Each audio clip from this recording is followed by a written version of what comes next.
la princesse Eugénie exulte. En février dernier, la fille du prince Andrew a donné naissance à son premier enfant, un petit garçon prénommé Auguste qu'elle a décidé de faire baptiser en juillet dernier selon la tradition royale. Une cérémonie qui a malheureusement dû être repoussée, après que l'un des invités ait été détecté comme cas contact au Covid-19.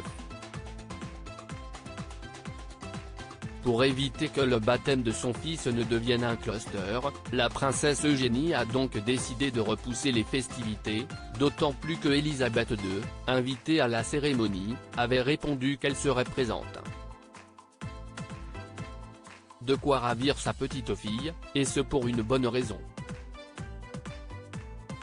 En effet, selon une source royale, Eugénie d'York a eu du mal à contenir sa joie lorsqu'elle a appris que la reine allait honorer son fils Auguste de sa présence à son baptême, elle qui n'assiste pas toujours au baptême de ses arrière-petits-enfants.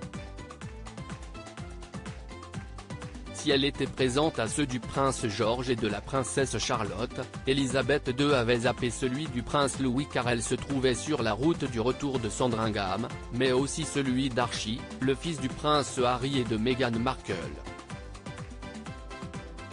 Au moment de la cérémonie intime en la chapelle de Windsor, la reine avait un engagement officiel qu'il lui était impossible de déplacer.